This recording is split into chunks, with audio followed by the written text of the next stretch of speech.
हरे कृष्णा। आज का सेशन हम शुरू करते हैं श्रीला प्रभुपाद प्रार्थना मंत्र के साथ। नमो विष्णु पादाय कृष्ण पृष्ठाय भूतले श्रीमते भक्ति वेदांत स्वामिन इति नामिने नमस्ते सारस्वते देवे गौरवाणी प्रचारिणे निर्विशेष शून्यवादी पाश्चात्य देश तारिणे। जय श्री कृष्ण चैतन्य प्रभु नित्यानंद श्री अद्वैत गदाधर श्रीवासादि गौर भक्त वृंद। हरे कृष्ण कृष्ण कृष्ण कृष्ण हरे हरे, हरे राम राम राम हरे हरे। तो पिछले सेशन में हमने जाना कि किस प्रकार इस्कॉन में इनिशिएशंस होते थे, दीक्षाएं होती थी 1977 तक। पूरा हमने कंपैरिजन किया, समझने की कोशिश की। जुलाई 9 डायरेक्टिव, श्रीला प्रभुपाद का जुलाई 9 का जो आदेश पत्र था उसको अच्छे से डिटेल में विस्तृत तरीके से जानने की कोशिश की, और वहां से यह पूर्णतः स्पष्ट हो चुका था कि श्रीला प्रभुपाद के बाद इस्कॉन इंस्टीट्यूशन में दीक्षाएं कैसे होंगी। लेकिन क्या वास्तव में इसका पालन किया गया, और यदि पालन नहीं किया गया तो उसके क्या दुष्परिणाम आए, ये जानने की कोशिश करेंगे हम आज के सेशन में। वास्तव में श्रीला प्रभुपाद किसी को भी दीक्षा गुरु बनाकर नहीं गए, लेकिन जिन 11 शिष्यों को श्रीला प्रभुपाद ने ऋत्विक आचार्य या फिर प्रतिनिधि रिप्रेजेंटेटिव बनाया, उन्होंने पूरी दुनिया को 11 जोन में डिवाइड कर दिया और वो जोनल आचार्य बन गए।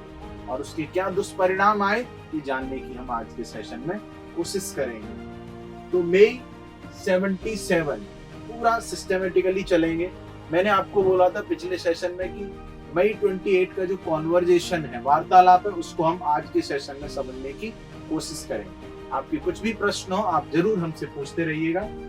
मई 1977 8 मई को श्रीला प्रभुपाद गोस टू ऋषिकेश। श्रीला प्रभुपाद की हेल्थ सही नहीं थी तो प्रभुपाद ऋषिकेश जाते हैं। मई 15 1977 15 मई को श्रीला प्रभुपाद हेल्थ डिटोरिएट्स। प्रभुपाद की जो हेल्थ है और भी डाउन हो जाती है। He expresses his wish to go to Vrindavan immediately। फिर श्रीला प्रभुपाद बोलते हैं मुझे तुरंत वृंदावन ले जाइए, मैं वहीं पर अपना शरीर छोड़ना चाहता हूँ यदि ऐसा कुछ होता है तो। 17 मई को श्रीला प्रभुपाद comes to वृंदावन। 17 मई को श्रीला प्रभुपाद वृंदावन आ जाते हैं। If death takes place, he said, let it place here। यदि ऐसा कुछ होता है तो ये वृंदावन में हो तो अच्छा रहेगा। मई 28 1977 अब बिल्कुल चौकन्ने दिमाग खोल के ठंडे दिमाग से खुले मन से समझने की कोशिश करिएगा। GBC meets Srila Prabhupada. सारे जीबीसी को बुलाया जाता है, श्रीला प्रभुपाद से वो मिलते हैं। When the question is raised about, अब यहाँ पर सभी जीबीसी को पता है कि श्रीला प्रभुपाद शरीर छोड़ सकते हैं, तो उनसे क्या प्रश्न पूछा जाता है श्रीला प्रभुपाद से। Initiations in ISKCON when Srila Prabhupada is no longer with us। ये सीधा बिल्कुल स्पष्ट प्रश्न है जीबीसी का श्रीला प्रभुपाद से कि जब आप हमारे साथ शारीरिक रूप से उपस्थित नहीं रहेंगे तब ये दीक्षा कैसे होगी।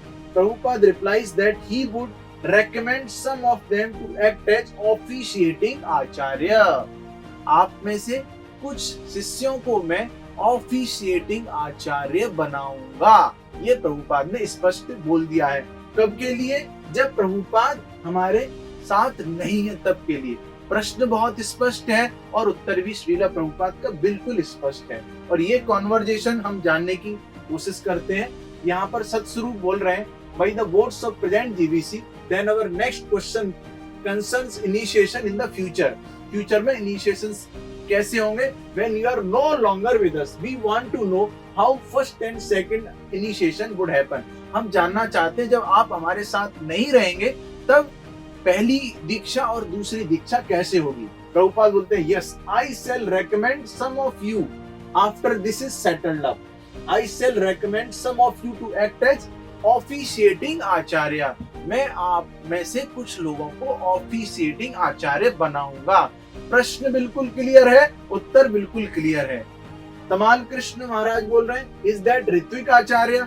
इसका मतलब पहले भी प्रभुपाद ने इस पर चर्चा की है ऋत्विक को लेकर।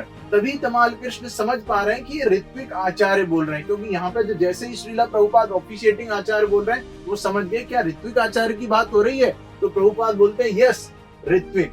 सतस्वरूप पूछते हैं then what is the relationship of person who gives initiation. अब इनिशिएशन कौन दे रहा है? श्रीला प्रभुपाद इनिशिएशन दे रहा है। ऋत्विक आचार्य का मतलब क्या हुआ? रिप्रेजेंटेटिव। तो प्रभुपाद बोलते हैं ही इज गुरु। तो प्रभुपाद दीक्षा दे रहे हैं। गुरु कौन है? प्रभुपाद। शिष्य कौन है? जो दीक्षा ले रहा है। बीच में कौन है? ऑफिशिएटिंग आचार्य या ritvik acharya. Satsvarupa but he does it on your behalf. मतलब जो ऑफिशिएटिंग आचार्य है आपके बिहाफ पर, मतलब आपके कहने पर, आपके और शिष्य के बीच में बस वो एक माध्यम है। On your behalf. प्रभुपाद बोलते हैं yes that is formality because in my presence one should not become गुरु। मेरी उपस्थिति में किसी को गुरु नहीं बनना है।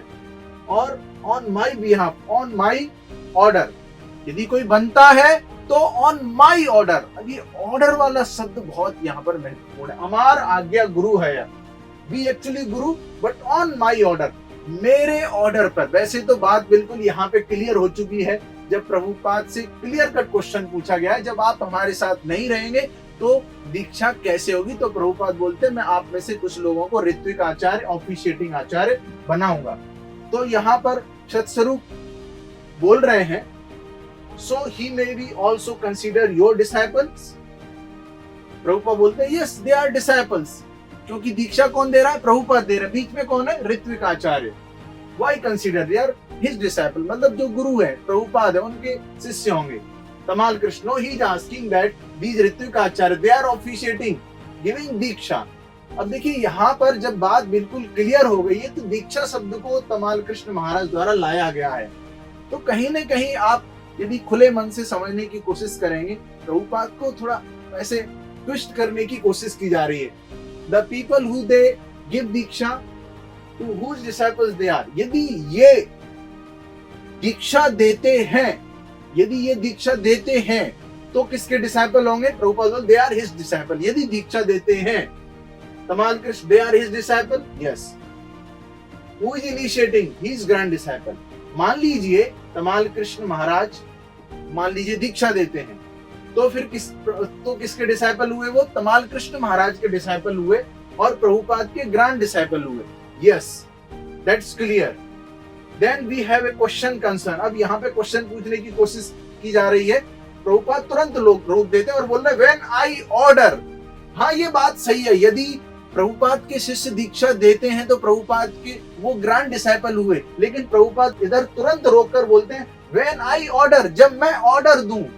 इसको समझने की मैं आपसे जिंदगी भर हजार तरह की बातें करूं, लेकिन एंड में मैं जो बात कहूंगा उसी को फाइनल। मैं आप मुझसे मिलने आए और मैंने कहा कि नहीं तब आइएगा अभी मैं बिजी हूँ, फिर फाइनली मैं बोलता हूँ अब आ जाइए। तो वास्तव में एंड में जो बोला गया है उसको पालन करना बहुत जरूरी है। So when I order you become गुरु। जब मैं ऑर्डर दूं तब आप गुरु बनो। ही बिकम्स रेगुलर गुरु। जब ऑर्डर दिया जाए तब आप रेगुलर गुरु बन सकते हैं। तो इस शब्द को बहुत ध्यान देने, स्ट्रेस देने वाली बात है। प्रभुपाद क्लियरली बोल रहे हैं जब मैं ऑर्डर दूं तब आप रेगुलर गुरु बन सकते हैं। तो रेगुलर गुरु में और ऑफिशिएटिंग आचार्य में बहुत अंतर है। That's all. He becomes disciple of my disciple. जब आप रेगुलर गुरु बनेंगे तो बिल्कुल आप प्रभुपाद के डिसाइपल बनेंगे। लेकिन व्हेन आई ऑर्डर, प्रभुपाद बोल रहे हैं जब मैं ऑर्डर करूं। और हमारा प्रश्न है वो ऑर्डर कब दिया प्रभुपाद ने? वो ऑर्डर कभी नहीं दिया गया। और इस बात की जब पालना नहीं की गई तो उसके क्या दुष्परिणाम हुए, और भी इस चीज को समझने की कोशिश करते हैं। जून में श्रीला प्रभुपाद ने अपनी विल को लिखा, declaration of will, 4 June Srila Prabhupada. इस विल में प्रभुपाद लिखते हैं the system of management will continue as it is now and there is no need of any change. जो मैनेजमेंट का सिस्टम जो प्रभुपाद ने बनाया है वो चलता रहेगा, उसको बदलने की जरूरत नहीं है। अब देखिए यहाँ पर यदि हम इसको समझने की कोशिश करेंगे तो बहुत स्पष्ट हो जाएगा। एक सक्सेसर डायरेक्टर और डायरेक्टर्स में be appointed by the remaining directors. जो भी इंस्टीट्यूशंस के डायरेक्टर्स हैं उनके द्वारा सक्सेसर डायरेक्टर नियुक्त किया जा सकता है, provided the new directors is my initiated disciple. तो भविष्य में आने वाले समय में इस्कॉन संस्थान में यदि किसी को डायरेक्टर बनना है तो वो क्या होना चाहिए? प्रभुपाद का इनिशिएटेड डिसाइपल होना चाहिए। यहाँ से भी ये स्पष्ट है कि मान लीजिए प्रभुपाद के शरीर छोड़ने के 30 साल बाद, 40 साल बाद इस इंस्टीट्यूशन में किसी को डायरेक्टर बनना है तो वो कौन होना चाहिए? प्रभुपाद का डिसाइपल। और ये बात जुलाई 9 लेटर से क्लियर है, मई 28 कॉन्वर्जेशन से क्लियर है, इस डिक्लेरेशन ऑफ विल से भी क्लियर है। बहुत सारे ऐसे तरीके जहाँ से क्लियर है। ऐसे बहुत सारे लेटर्स दिखाए जा सकते हैं प्रभुपाद के 1977 से पहले, जिसमें बोला जा रहा है कि आई विल मेक यू गुरु और दिस दैट, लेकिन अंत में प्रभुपाद ने क्या बोला है, क्या ऑर्डर दिया है, वो सबसे ज्यादा मायने रखता है। ये भी एक बहुत महत्वपूर्ण बात है। जुलाई 9 का जो डायरेक्टिव है, इसको हमने लास्ट सेशन में समझने का प्रयास किया था। एक एक चीज को हमने सिस्टमेटिकली समझने की कोशिश की। इस लेटर में प्रभुपाद कम से कम 4 बार बताते हैं कि वो किसके डिसाइपल रहेंगे। The newly initiated devotees are disciples of his divine grace AC Bhaktivedanta Swami Prabhupada. Above 11 senior devotees are acting as representative officiating acharya. बिल्कुल स्पष्ट है, कोई कंफ्यूजन नहीं है। कंफ्यूजन यदि है तो हमारी समझ में कंफ्यूजन है, हमें सही से समझना है। और यदि आपको समझ में नहीं आ रहा है तो अच्छे से श्रीला प्रभुपाद से अपने विग्रह जो हैं उनसे प्रार्थना करें कि hमें सही समझ देने की कृपा करें, तब हम सही से समझ सकते हैं। और नवंबर 1977 में श्रीला प्रभुपाद ने इस जग से अपनी लीलाओं को समाप्त किया। और उसके बाद क्या होता है? मार्च 1978 में जीबीसी मीटिंग होती है और जीबीसी डिसाइड क्या करता है? GBC decides to consult Gaudiya Math Shridhar Maharaj for guidance on the successor issue, कि भाई इसके बाद कौन उनके सक्सेसर होंगे श्रीला प्रभुपाद के। गौड़िया मठ में गाइडेंस लेने जाते हैं। प्रभुपाद ने अपने शिष्यों को बोला था कि गौड़िया मठ में आपको किसी से भी गाइडेंस नहीं लेनी है। वो मेरे गॉड ब्रदर हैं, मेरा उनके प्रति रेस्पेक्ट है, लेकिन हो सकता है वो आपकी हेल्प ना कर पाए, बल्कि अपने इंस्टीट्यूशन को वो हार्म कर सकते हैं। गौड़िया मठ में भी श्रीला भक्ति सिद्धांत सरस्वती गोस्वामी महाराज चाहते थे कि जीबीसी बने और सिस्टम आगे बढ़े, लेकिन वैसा नहीं हुआ। तो जो मिस्टेक गौड़िया मठ में हुई वो मिस्टेक यहाँ ना हो, प्रभुपाद ने ऐसा निर्देश दिया था। उसके बावजूद भी ये शिष्य वहां गए और उनसे एडवाइस ली और उसका परिणाम निकला जॉनल आचार्य सिस्टम को इंट्रोड्यूस किया गया। कि पूरी दुनिया को 11 जॉन में डिवाइड कर दिया गया और जो 11 शिष्यों के नाम जो प्रभुपाद ने दिए थे, क्या बनाया था उनको? ऑफिशिएटिंग आचार्य, ऋत्विक बनाया था, रिप्रेजेंटेटिव बनाया था। वो खुद से क्या बन गए? गुरु बन गए। और ये थी यहाँ पर डेविएशन की शुरुआत। और उसके बाद जो दुष्परिणाम हुए, यदि एक एक परिणाम की डिटेल में जाएंगे तो हम सभी का दिल बहुत द्रवित हो जाएगा और हमें बहुत दुख होगा, लेकिन फिर भी हम ऊपर से थोड़ा समझने की कोशिश करेंगे। Illegal accusation of false Guru सक्सेसरशिप, illegally ये गुरु बन गए और इन सभी के लिए 11 शासन, उनकी गुरु पूजा होना और अलग अलग तरह की पोजीशन उन्होंने प्राप्त कर ली। Guru is as good as God, ऐसे अपने आप को स्वीकार करने लगे, वर्शिप रिसीव करने लगे, accepting honorific titles like Acharyapada, Bhaktipada, Vishnupada. जैसे श्रीला प्रभुपाद को प्रभुपाद बोलते हैं, ऐसे 11 गुरु अलग अलग अपने नाम के सामने ऐसे सम्मान वाले टाइटल रिसीव करने लगे। Dividing the world into 11 zones, 11 भागों में दुनिया को बांट दिया गया। Each Guru having his own exclusive geographical area in which he initiates, कि भाई दुनिया के इस हिस्से में मैं दीक्षा दूंगा, इस हिस्से में आप दीक्षा देना। फ्रेगमेंटेशन ऑफ इस्कॉन, इस तरह इस्कॉन संस्थान जो श्रीला प्रभुपाद ने अपनी मेहनत से, अपने संघर्ष से उसको सींचा और इतनी मेहनत के साथ पूरी दुनिया में श्रीला प्रभुपाद ने भक्त बनाए, हरिनाम का प्रचार किया, वो अभी बट गया और उसके बहुत दुष्परिणाम हुए। ऐसे बहुत सारे केसेस सुनने को मिले जहाँ पर इस्कॉन के फंड को इलीगली ले लिया गया है। लीडर्स तो बहुत रिच देखने को मिले, बैंकरप्ट हो गया ऑर्गेनाइजेशन। बाय नेक्स्ट 10 इयर्स, अगले 10 सालों में क्या हुआ? Only 500 of Prabhupada disciples were left in the movement, जहाँ 10,000 से ज्यादा शिष्य श्रीला प्रभुपाद ने दीक्षित किए, उनमें से केवल 500 शिष्य इस संस्थान में बच गए। कितने दुर्भाग्य की ये बात है। और उसका कारण था व्यक्तिगत हित और गुरु के निर्देशों का पालन नहीं करना। The rest were new disciples of the 11 self-proclaimed gurus। बाकी जो लोग नए नए आ रहे थे वो इन 11 लोगों के 11 शिष्यों के डिसाइपल बनना शुरू हो गए। उसके परिणाम क्या हुए? श्रीला प्रभुपाद का सपना था कि न्यूयॉर्क में एक बहुत बड़ी बिल्डिंग हो, ये इस्कॉन की बिल्डिंग थी, ये सोल्ड हो गई, बेच दी गई। प्रभुपाद बोलते हैं एक लेटर में, if you get one place, one sky scraper building just by 5th Avenue, say around 14th Street, Times Square, like that, that will be the beacon light for our worldwide propaganda of Krishna consciousness movement। Prabhupada का ये सपना था कि बड़ी बड़ी buildings, बड़े बड़े मंदिर इस मूवमेंट में होने चाहिए, जिससे कि लोग आकर्षित हों और भगवान कृष्ण के भक्त बने। इसी श्रृंखला में यहाँ पे बताना चाहूंगा, वृंदावन में विश्व का सबसे ऊंचा वृंदावन चंद्रोदय मंदिर श्रीला प्रभुपाद की इच्छा को पूरा करने के लिए इस्कॉन बेंगलोर के भक्तों द्वारा बनाया जा रहा है। उसके परिणाम न्यूज़पेपर्स में भी आने लगे। इस संस्थान में क्या क्या होने लगा? The founder's death led to a period of institutional dislocation that reached its peak in the mid-80s as 6 of 11 appointed successors to the founding guru fell one by one from their lofty spiritual and organizational position। 11 में से 6 गुरु अपनी आध्यात्मिक स्थिति से नीचे गिर गए। गुरु क्या होता है? साक्षात धरित्वेन, जो स्वयं हरि को रिप्रेजेंट करता है, हरि की समान उसकी पूजा। क्या गुरु का फॉल डाउन हो सकता है? शास्त्र में कहीं ऐसा नहीं लिखा है कि गुरु का फॉल डाउन हो सकता है। गुरु कोई साधारण व्यक्ति नहीं होता है। कोई पूछ सकता है, कोई बोल सकता है, अरे आप तो निंदा कर रहे हो, वो फॉल डाउन हो गया तो उठ जाएगा। हाँ, एक साधारण भक्त, एक साधक, मेरे जैसा साधक, कोई भी साधक यदि उसका फॉल डाउन होता है, कुछ होता है, तो हाँ, उसकी निंदा हमें नहीं करनी चाहिए। लेकिन गुरु का फॉल डाउन मतलब बहुत बड़ा क्वेश्चन मार्क। गुरु का फॉल डाउन तो हो ही नहीं सकता है। तो ये बहुत बड़ी गलती हुई है यहाँ पर। यदि आप सोचेंगे, विचारेंगे, समझेंगे तो आपको जरूर समझ में आएगा। फिर जीबीसी ने क्या किया? Stops 3 of the gurus from initiating disciples। अब गुरु के ऊपर जीबीसी हो गई। गुरु के ऊपर तो कोई नहीं होना चाहिए, लेकिन यहाँ पे जीबीसी ने गुरु को रोका है कि आप दीक्षा नहीं दे सकते। इसका मतलब एक झूठ को छुपाने के लिए 100 झूठ बोल सकते हैं।